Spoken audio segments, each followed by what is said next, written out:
All right, good afternoon. Here we are yet again for part 2 of lecture 7 of ENGR 2302, Engineering Dynamics, or Engineering Mechanics Dynamics if you prefer. So we've discussed in the previous portion of the lecture an introduction to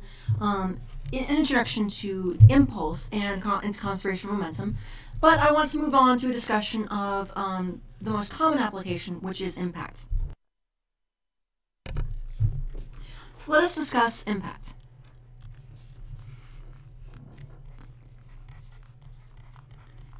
Let's discuss impact, where when we're considering impact, we are looking at the collision of two different objects. So, I'll need to define a few terms, and then we will start labeling a few things.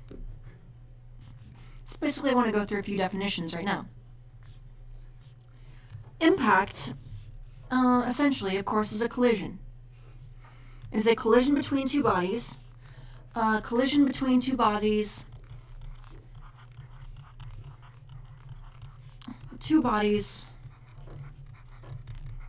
Which occurs over a short period of time.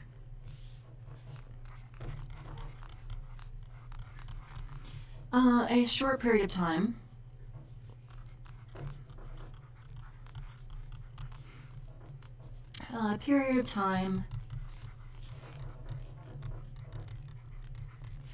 Where the bodies exert large forces on each other.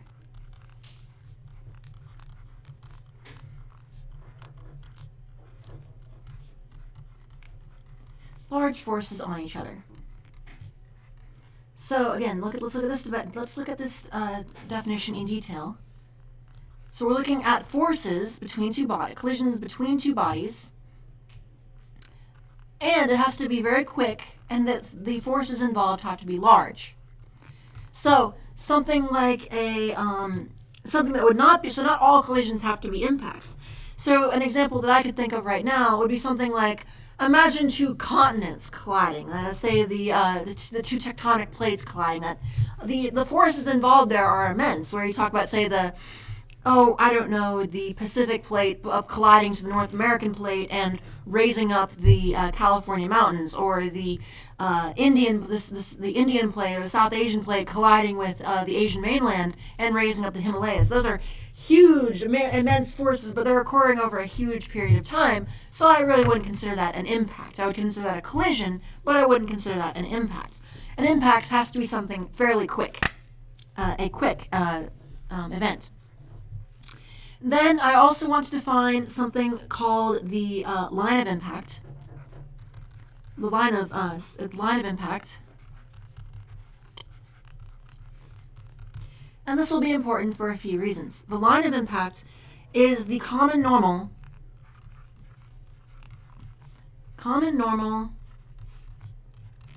to the surfaces in contact during impact.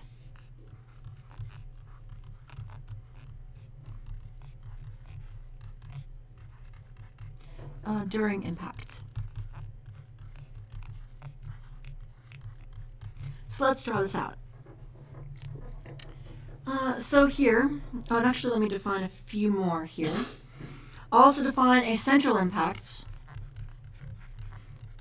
and then I'll draw these different kinds of impact out after I define a few terms. So central impact is where the center of mass of each body is along the line of impact. Along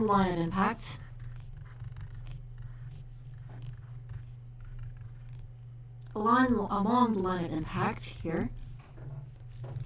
And then also, so that's a central impact, again, where the center of mass of each body is lie along the line of impact. Otherwise, it's an oblique, or otherwise it is an eccentric impact.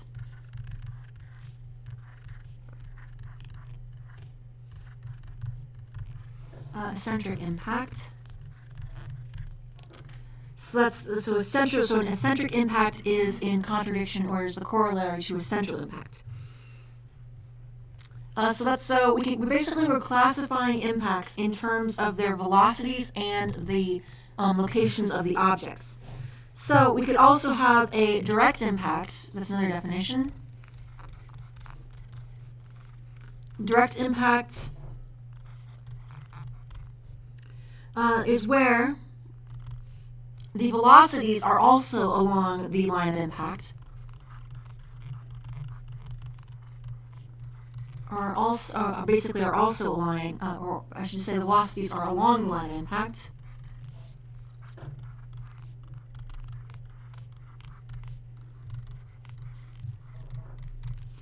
And a oblique impact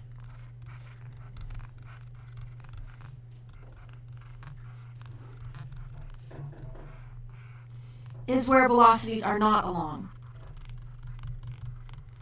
Not along line of impact. The velocity vectors, I should say.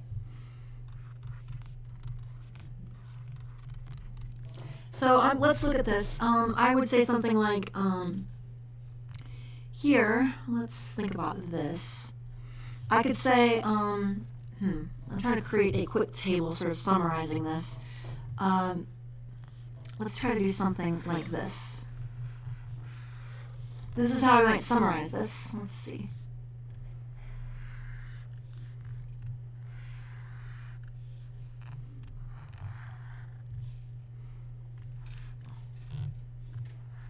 So I could say the center of mass along, and I'm going to use LOM for, actually LOI. So center of mass, COM, along LOI, the line of impact. And then I could say center of mass not along line of impact. And then I could say velocity, velocities along line of impact, and then velocities not along line of impact. And these are different ways of classifying collisions. Not along line of impact. So if we had this, the center of mass along the line of impact, this would be a direct central impact. Direct central impact.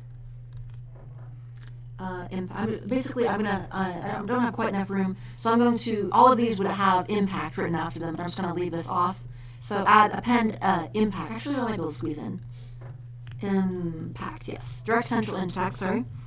If the center of mass, let's say the center of mass is along the line of impact, but the velocities are not along the line of impact, I could have a oblique central impact. Oblique central impact. Central impact.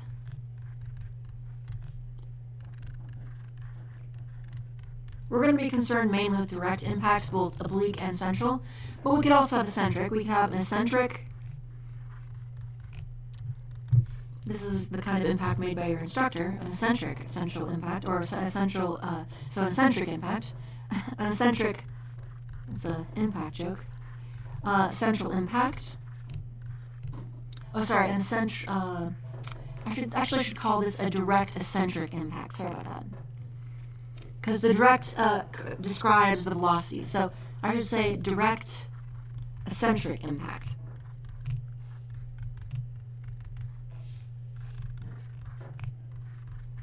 And maybe I can kind of draw each four of these out. So direct eccentric impact, and then oblique eccentric impact.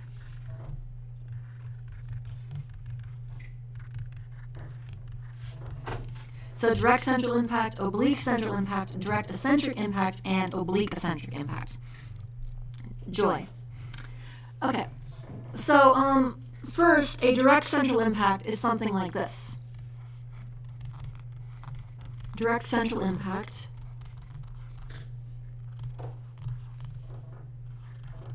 And we're mainly, as I said, I will draw the other ones, but generally we're going to be looking at central impacts, but you could also look at eccentric impacts. We won't be looking a lot at eccentric impacts just because they're a lot more difficult to a lot more difficult to analyze.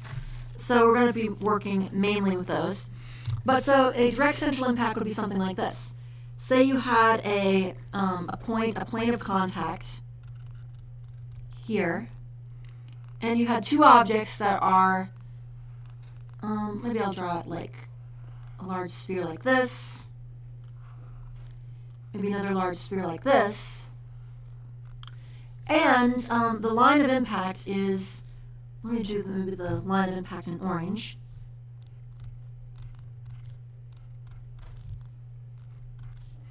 Maybe the line of impact here is in orange.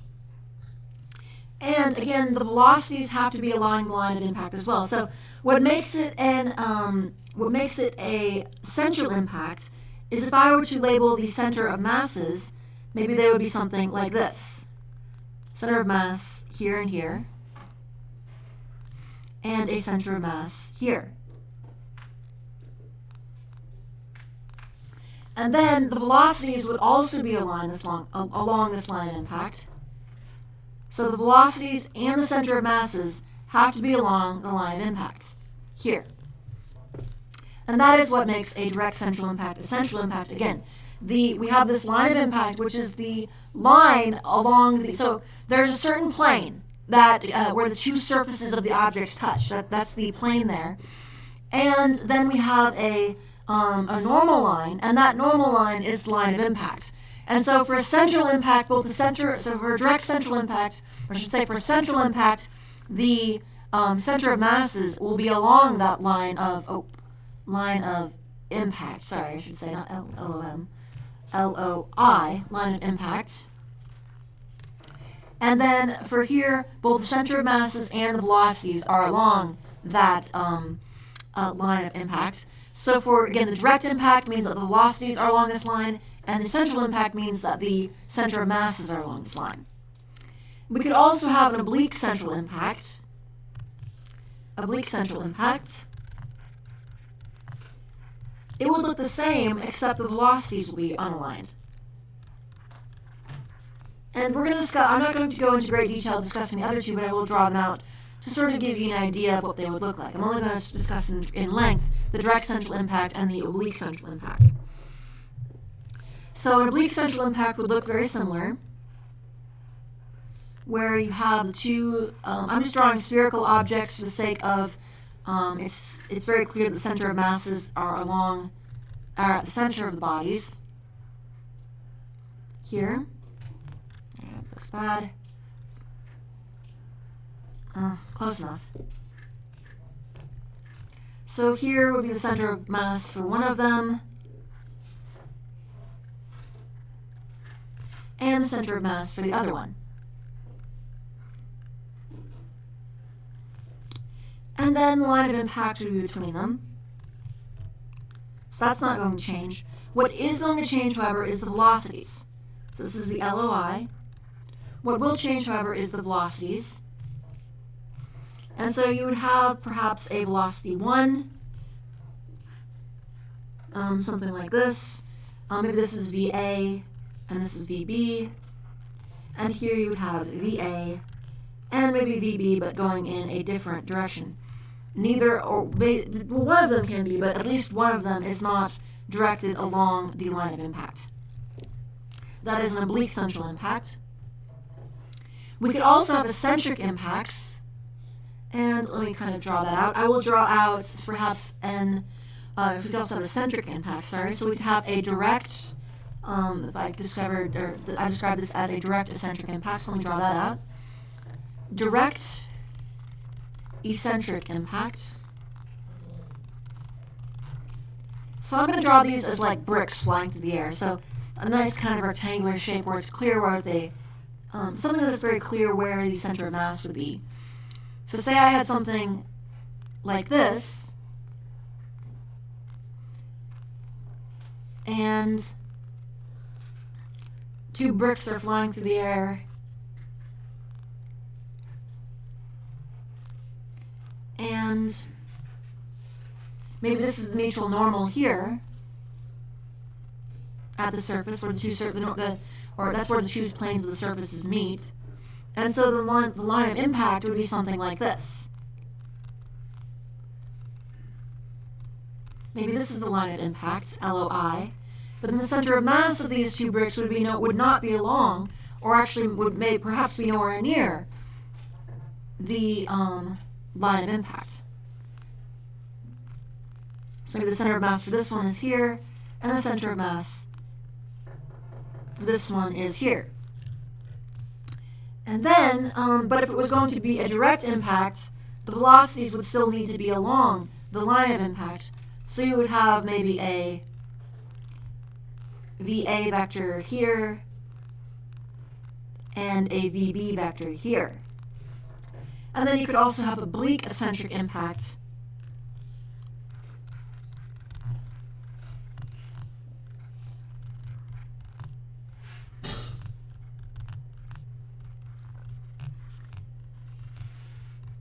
Oblique eccentric impact, where you'd have the same case except the velocities would not be aligned along the line of impact. So something like this, a couple bricks here, and centers of mass then.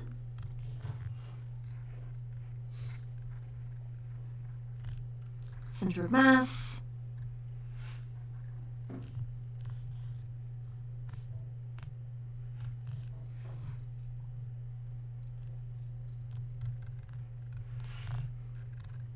And the line of impact, I can't draw a straight line, is located right here. Center of mass here is, there's a center of mass here, located here, there's a center of mass located here, and there's also a center of mass located in the Vatican, but that's neither here nor there. Anyway, and then for the oblique central impact, the VB would be perhaps something like this, and maybe the VA is like here. So in this case, this is all kinds of screwed up. Neither the center of masses or the velocities are located along the line of impact. Now, there is actually one important reason why we're not going to be discussing these in detail right now, and that is, what have we been looking at up to this point in the course so far? We've been looking at the motion of what? What kind of objects? Yeah, we've been looking at the motion of particles. So, if we are considering motion of particles, all particle impacts by definition, or all particle impacts by definition, must be direct impacts. They don't need to be essential impacts, but they must be direct impacts. Again, because if I go back here, think about this. If these particles operate, maybe I'll draw it more like this.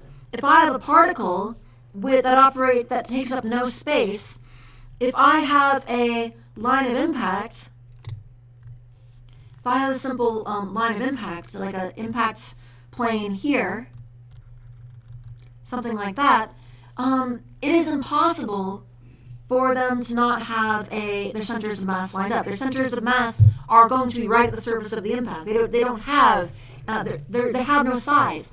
Their center of mass is all they have. And so by definition, their centers of mass will be right on the plane of impact. However, their velocities need not be the case because they don't necessarily have to be direct. They don't necessarily have to be direct impacts. They can be oblique impacts. So let's talk more about direct central impacts. Let's talk some more about direct central impacts.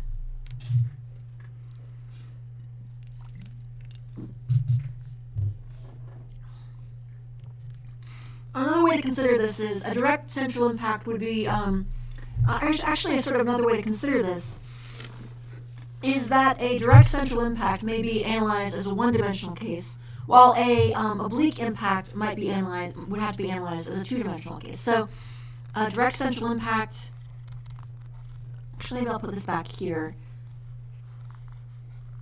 Also, I think this kind of goes nice in this sheet here. A direct central impact can be analyzed as a one-dimensional problem, 1D, while a oblique central impact has to be analyzed as a two-dimensional problem.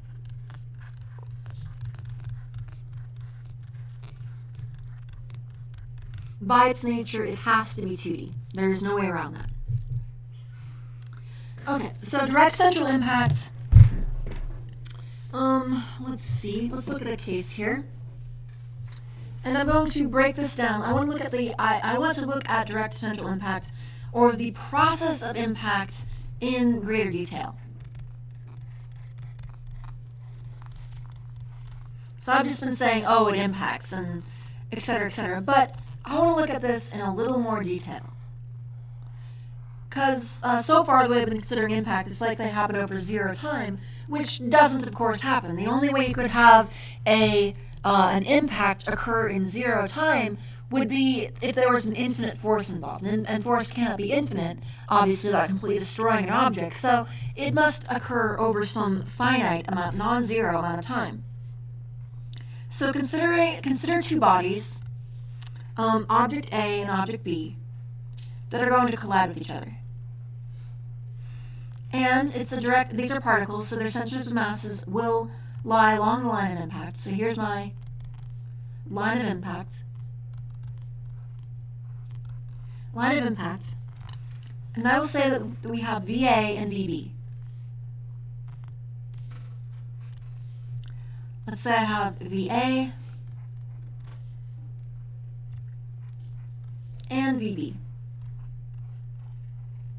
And VB. Now, I will say, though, that I know they're going to collide because, and in fact, let me actually draw this, make it extra clear.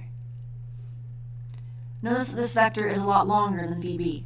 So I know that VA is going to collide with VB, so they're moving along the same line.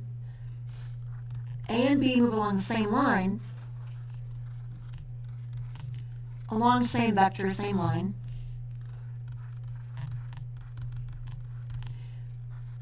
But VA is greater than VB, therefore a collision is going to occur. Okay, so then some other terms. So after they meet, though, what happens? Well, they undergo there's actually a period of deformation. So when they actually strike, they don't, now we usually consider things as rigid bodies, but in reality they don't actually behave that way. They sort of, you've probably seen high-speed videos where they kind of deform a bit. That is not just my poor drawing skills. I'm actually showing them bunched up against each other together. And at this period, while they're physically in contact, they are traveling with a shared velocity. They are traveling with a shared velocity that I might call, say, u. So for a small instant in time, while they're physically in contact, they're traveling with the same velocity. The only way they can travel together is if they're physically touching. Or the only way they can say physically touching is if they have the same velocity over a very short period of time. So upon impact,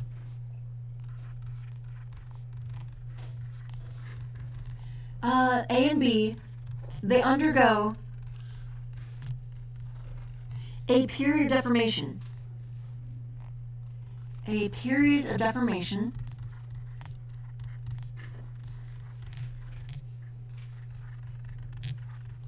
so a period of deformation where they scrunch up,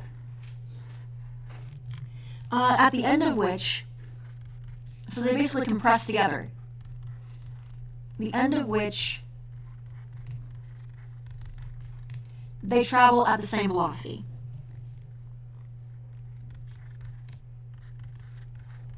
So this is sort of step 1. Step 2 is the period of deformation, where they travel at the same velocity. So once they're traveling at the same velocity, the impact is essentially done.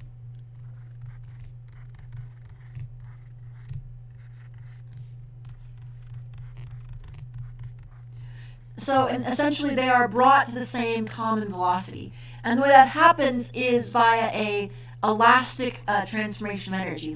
They scrunch up against each other. That energy goes into the relative difference in velocities. That energy goes into elastically deforming the bodies. So they're kind of scrunched up, but they don't like staying scrunched up. So they're going to come together. They're going, you know what? In fact, I might draw this as really exaggerated. So maybe something like this. They're going to really scrunch up. and be like pancakes in this example. And so they're going to scrunch up, but this only happens until they're traveling at a common velocity. Once they're traveling at a common velocity, then there's nothing left to drive that collision. They're going on together. However, these objects don't like staying scrunched up. It's like a compressed spring. Objects don't like staying deformed from their neutral shape, so they're going to rebound. And that's step 3. Step 3 is the period of restitution. The period of restitution here is where period of restitution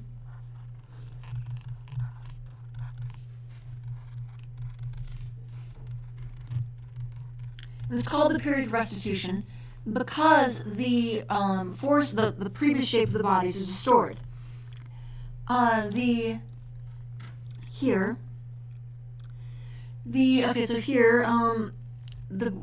period of restitution, the bodies regain their original shape, or actually, I should say, the bodies deform again, opposite to the original deformation, deform opposite to the previous deformation, to the previous deformation,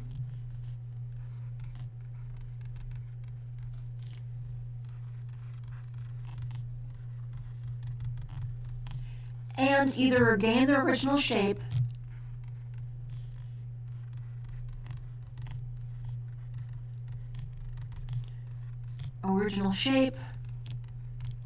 or remain permanently deformed. They can remain permanently deformed depending on material properties. Or remain permanently deformed.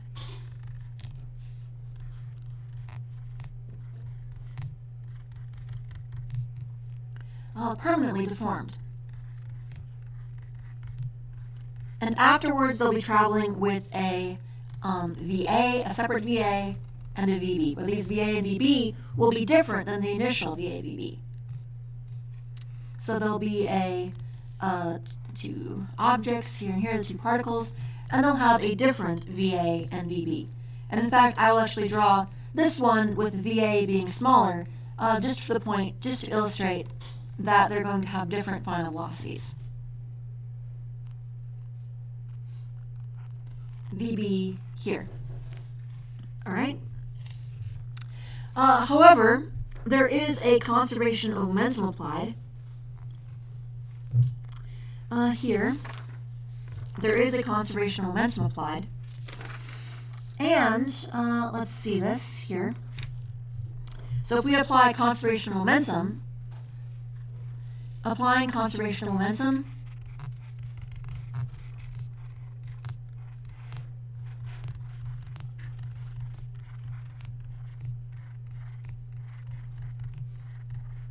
if I apply conservation of momentum, here, I can get that MA VA plus MB VB plus equals MA VA prime plus MB VB prime. And this is the kind of relationship that you learned in high school physics. However, we want to go beyond this. Usually how this works in high school physics is they outright tell you, oh, the objects stick together, or they'll say, oh, after the collision, the second object has, or one of the objects has a velocity of this. But we want to be able to go further. And see, here, you notice, what is the problem with this? What is the problem with this equation?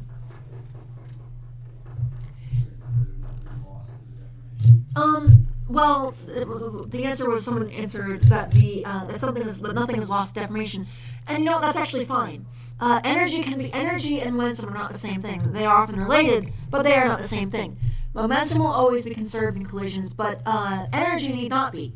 So if you have a collision between two bodies that are deformable, a lot of the energy can be lost as heat, but these total momentum must be conserved.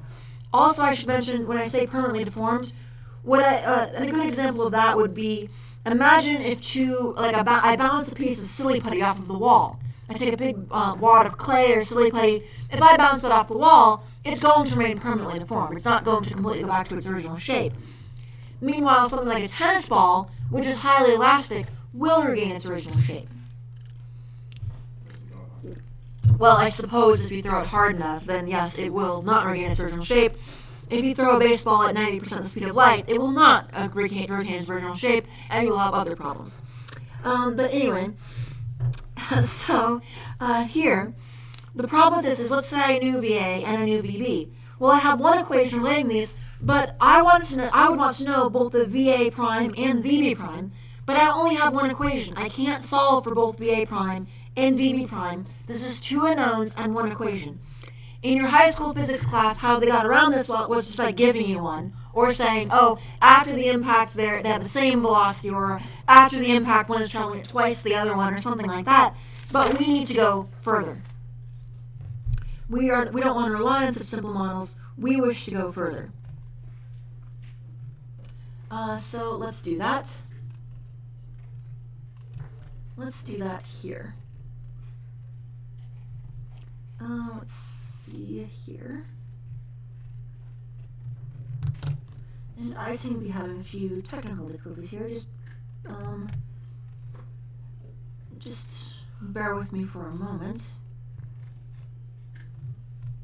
Oh, cancel control. What is my, okay, there we go. Now we're good. I thought I was about to lose my slides. That's happened on a few occasions, and I want to make sure I don't lose these so I can post them to the course websites. Just give me a moment. Let's go back here.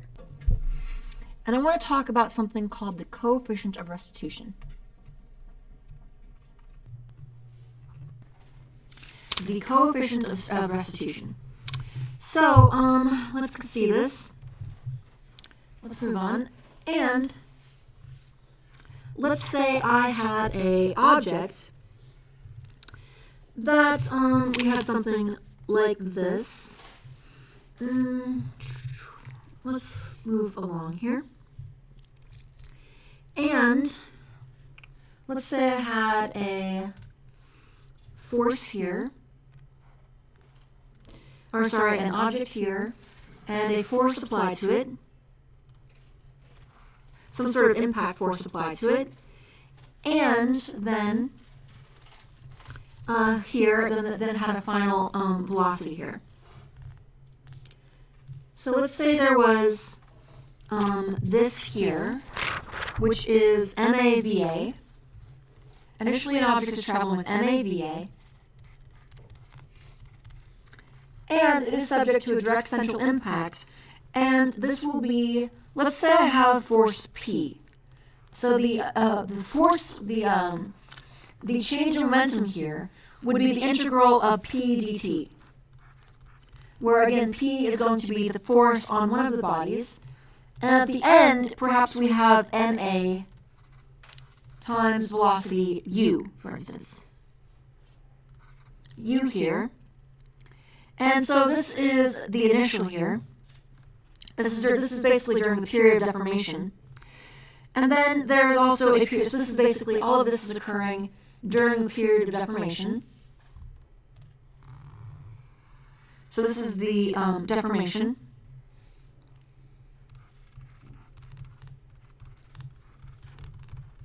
And during this period of deformation, during this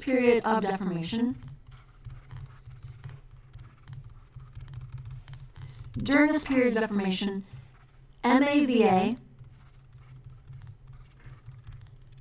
minus the integral of P dt is equal to MAU.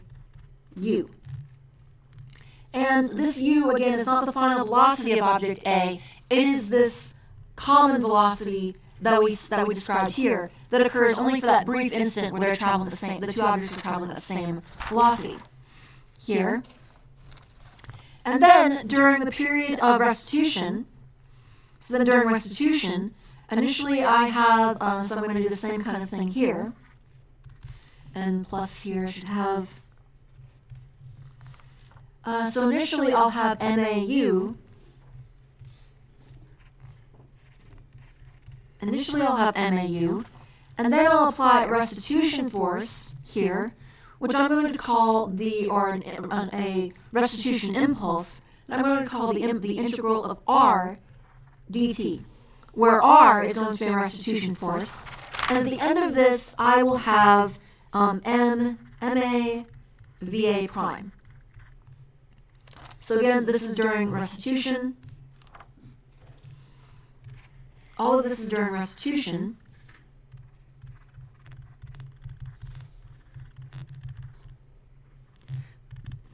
And during the period of restitution,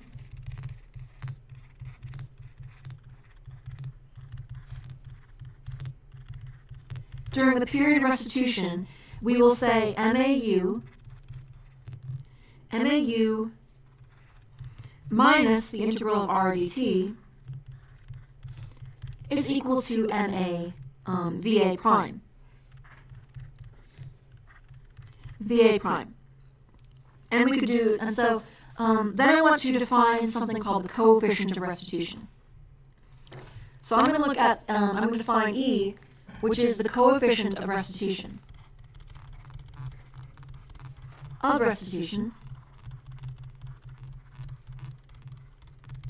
And E is going to be equal to the integral of R dt over the integral of P dt.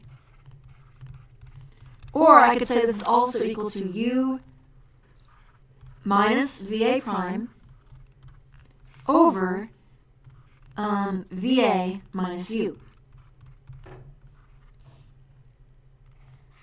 And this is the coefficient of restitution. And this is always going to be between 0 and 1. If it was greater than 1, you'd have some really weird violation of conservation of momentum where two objects were colliding and there was more momentum afterwards than when they started. That would be very weird. This would be something, if it was -1, that would be almost like I push an object to the right and it moves to the left somehow. That would be very weird as well. Almost like you had negative mass or something crazy like that. Then I could also say if I have, I could do a similar analysis for B, a similar analysis for object B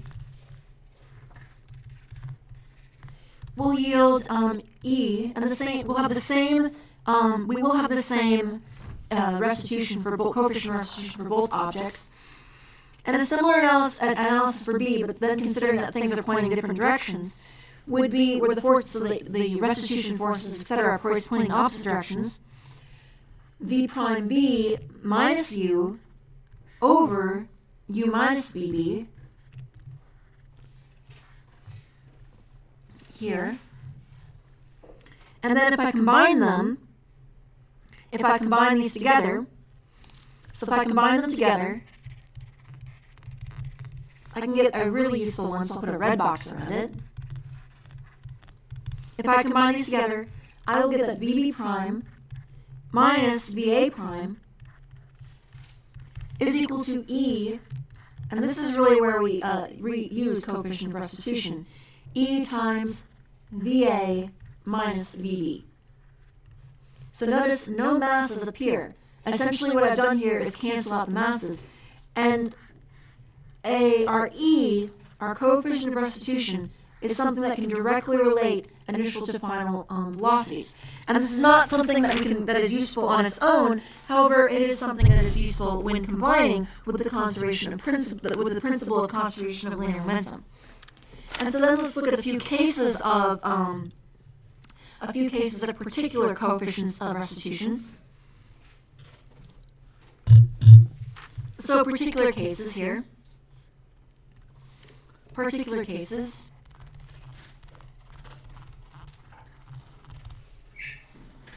Particular cases, I could have a perfectly elastic collision.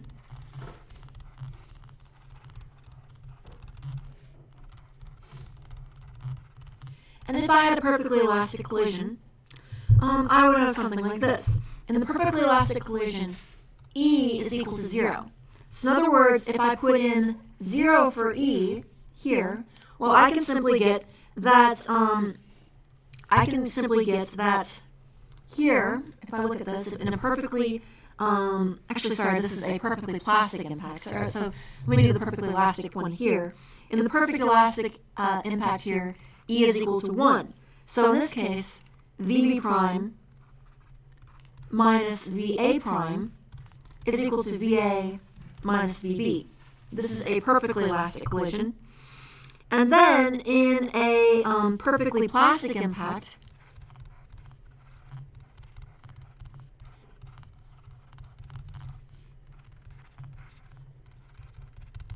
V is equal to 0. Or sorry, E is equal to 0. E here is equal to 0. So this would be equal to 0. Or I could say that simply VB prime is equal to VA prime, which is equal to just V prime. In other words, the two VA and VB will be the same. The VA and the VB will have you'll have the same final velocity. So you'd have a kind of problem that would be MA VA plus MB VB is equal to MA plus MB times V prime. And in fact, in your high school physics course, you tended to look at either this one or this one. You tended to either look at the perfectly elastic or the perfectly plastic, but the coefficient of restitution is how we can analyze something between the perfectly elastic and the perfectly plastic conditions. Plastic would hit and stick. Yes, when they, exactly. A perfectly plastic is when they stick. So it would be like some common examples you see in problems are where two cars are coming together, they collide, and they stick together somehow, and which isn't really common for impacts, but we can sometimes model them like that. Or we could say you have two balls of clay. It's probably a more perfect example. You have two balls of clay coming together, they physically stick together, and then they roll off together somewhere to go have a party or something. Anyway, they roll off together with the same common velocity. That is a perfectly plastic impact. Meanwhile, a perfectly elastic impact is where the coefficient of restitution is 1, and one interesting aspect of that, which we'll see later with the perfectly elastic collision, is that the conservation, that kinetic energy is also conserved in that case. So then I want to move on and talk about oblique central impact. So I'm going to do a similar analysis, maybe a little bit reduced though, here, but I need to look a bit more about oblique central impacts.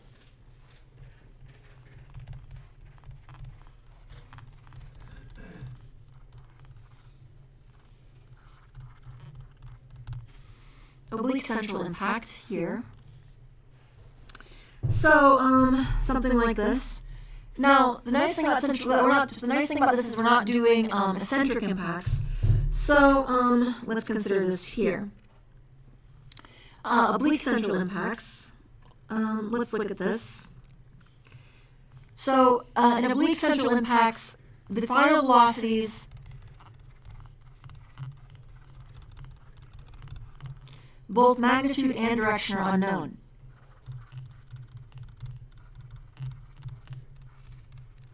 And direction are unknown.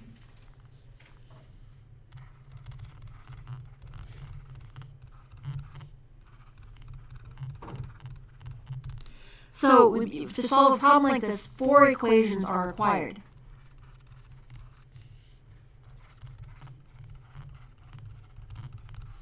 So basically what's going to happen here is that you have a system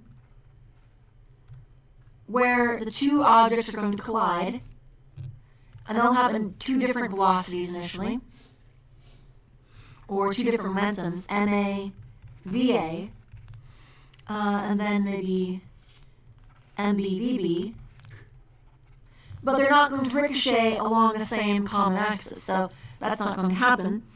However, the force will actually be applied, the force has to be applied along the line of impact. It has to. Because these things, the force has to be, the force between these objects has to be applied as a normal force, and so by definition, it has to be applied perpendicular to the surfaces, or through the line of impact. So, essentially, if I could look at this as a plus, let's say a force here, and a force here, and this would equal a some other final velocity, something like this and something like this, and it could be something completely different. It could be, let me just draw this clearly differently, like this, different final momentums. MBVB and MAVA, like this here, and MAVA here. Okay. So there are different ways you could actually solve for these. And here's a few conditions that you might use. There are many different ones that you could use, but let me list a few that we might use. So some examples.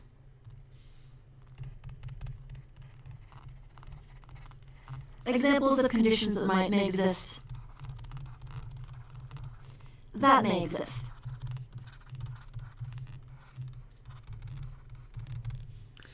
Here,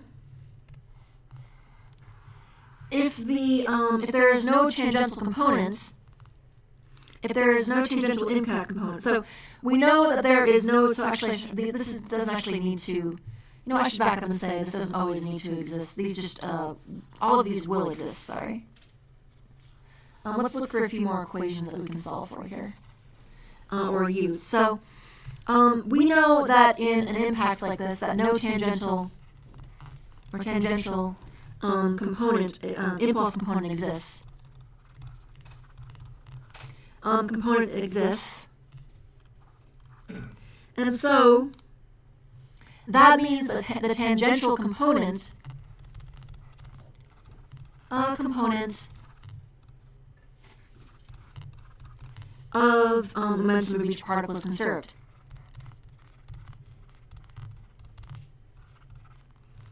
Of each particle is conserved.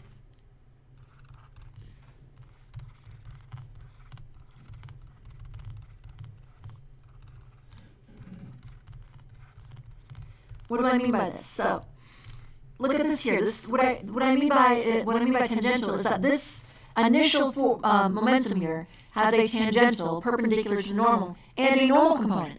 And if this force must be exerted normally, then it cannot change the tangential component. So, in other words, the VA tangential must be equal to the VB, or the VA prime tangential, and the VB tangential. So basically I'm going to go through a series of things that can allow us to solve for these types of problems. The VB prime tangential. What else? So another condition is that the normal component, so these always exist. I mislabeled that earlier when I said they can sometimes exist. These must always exist. Of total momentum of each particle is conserved. Total momentum of each particle is conserved, or both particles is conserved. The normal component of total momentum is conserved. I'll just say it like that.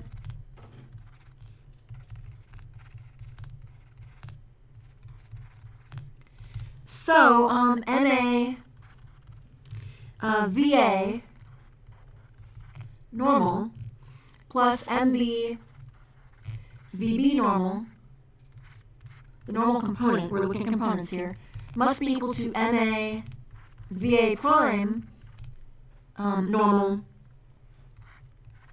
plus MB VB prime, also normal.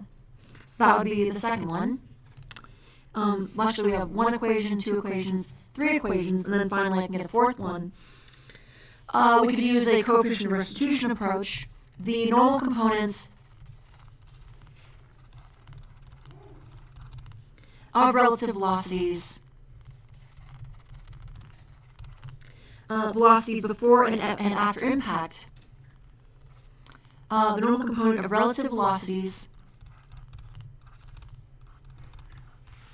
before and after impact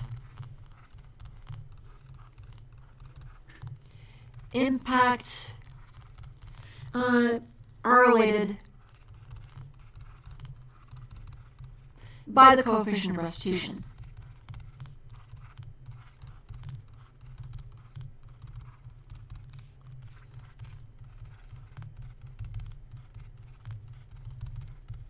by the coefficient of restitution. So, in other words, VB prime n, or V prime B n minus V prime A n is equal to E times VA n, only the normal component though, minus VB n. And that's the general idea there. Okay? Let's see, what else? We could look at oblique central impact along a plane or a collision, something like that. But that is the basic idea. Okay. Also, I will mention along an impact, so if I could also look at along a, I will also mention impact along a plane, but the same general idea will apply. Say look at oblique central impact along a plane, impact along a plane, so something like this. Say I had a block, this is kind of an interesting idea. Let's say I had a block on rollers.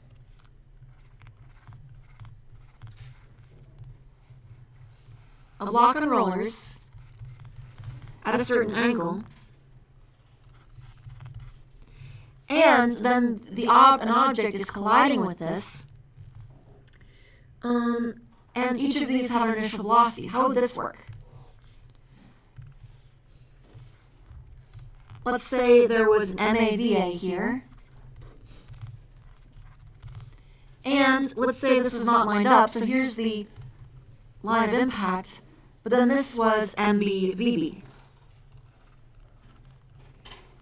But again, I will mention that here, well, let's see. Let us look at the forces on the block.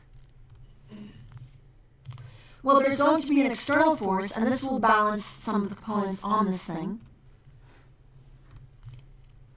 So what's different about this is that there's an external force. You're not just considering objects that are flying through space together. I would have a something like this, essentially an F delta T. There would be two forces here, F delta T and an F delta T in the opposite direction on our object. However, this thing is not going to go flying into the ground, so that looks really bad. It should be F delta T, an impact, a change in momentum. But then there would also be a vertical force, an external force, F external delta T. So if you have an object that is braced against the ground, if you have an object that is constrained to only move along the horizontal direction, external forces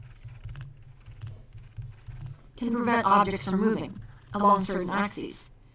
Can prevent objects from moving along certain axes. Can prevent objects from moving along certain axes. And you would bake these into your equations of momentum balance, moving along certain axes.